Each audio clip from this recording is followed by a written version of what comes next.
আমি বললে আমার বাচ্চাদের দেখবে কেনা, তোমার বাচ্চা ভালোই থাকবে। ভালোই থাকবে। তোমার যে আকাম করতো হ্যাঁ। এই আল্লাহ তাআলা জবাব দিয়ে দিল যে মুনকার আর ওরে বাপরে, এই চিন্তাটা মানুষের মধ্যে নেই।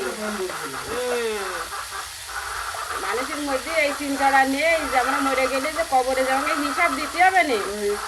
এইটাই মাথায় যে ধরে না। আবার সেই মানুষের মাথায় নেই। তা নাহলে আজকের আমার শ্বশুর শাশুড়িরে নিয়ে আমি 11টা দিন খুলি না, কি কষ্ট করেছি।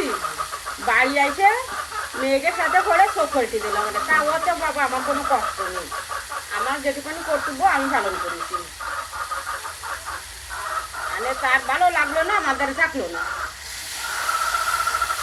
এইটুকু চিন্তা করে না যে আমার একটা মাত্র সন্তান।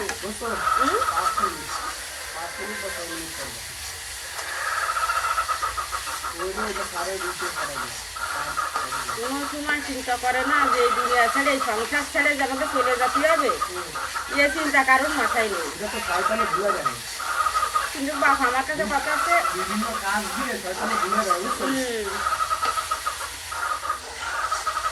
আমার আর কোনো বড় লোকেরও আসার দরকার নেই, কোনো কিছুই আমার আর কোনো আশা নেই। এখন ছেলে ফেলে যতটুকু প্রয়োজন ছিল করেছি। ওই যে তোমার নিজান বাইরে 2 গাড়ি কিনে দিচ্ছি, 5টা ফোন কিনে দিচ্ছি। চাকরির জন্য মানে 2-3 লাখ টাকা আমার নেমে গেছে। আমি চাকরিটা কখনো নেই, আমি তো চেষ্টা করেছি। আমি তো যে আমার ক্ষতি করে না যে আমাকে জন্য তুমি কি করিছো, এ কথা তো ওরা ক্ষতি করে না।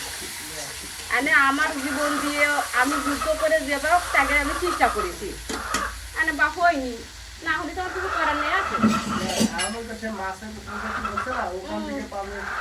আর চাকরিটা দেবো, তারপরে এই কোম্পানিতে বড় হইলে এখানে ঢুকাইলে হররিয়া বড় প্রজেক্ট। এই যে আপনার শীতকালে দেখবেন যে ওই যে ওইখানে কি করা হয়েছে বেকু দিয়ে ফলন শুরু হয়ে যাবে।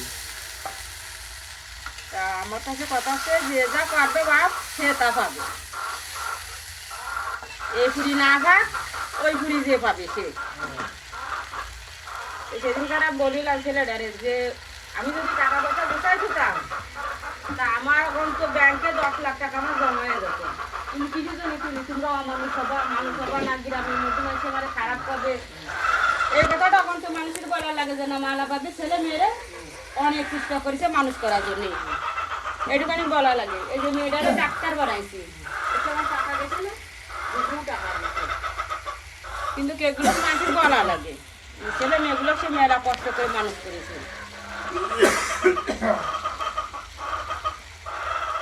টাকা পয়সা গুছাই তুলি গুছাই থাকলে এরা তো মানুষ হতো না।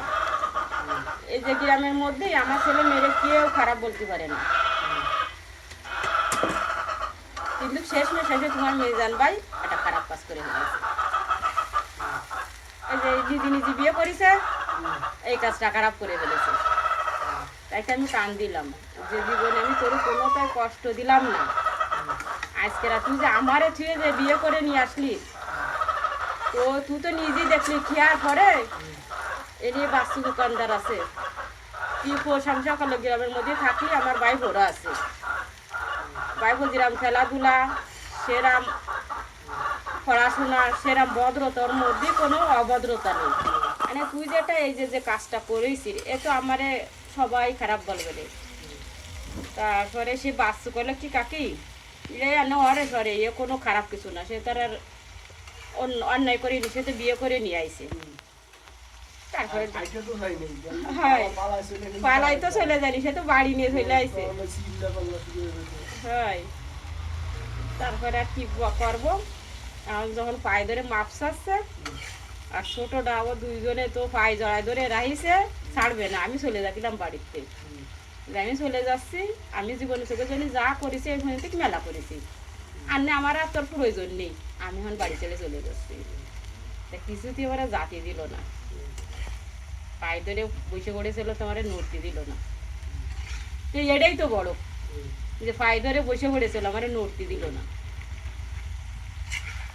মিজানের আছে, কিন্তু ওই যে একটা অন্যায় করে ফেলেছে আমারে না বলি, এমন কোনো কিছু নেই তুই আমারে বলিস নি। কোন মেয়েটা তোর সাথে কথা বলে, কোন মেয়েটা তোর ই কর সব আমারে বলিস, তাহলে আজকে কেন এই কাজটা করলি রে আমারে ক? যদি আমি বলতাম যে না ওই মেয়ে আমি আনবো না, আমি তোরে বিয়ে দেবো না, তাহলে তুই করে নিয়ে আসছিস, আমার কোনো জ্বালা ছিল না।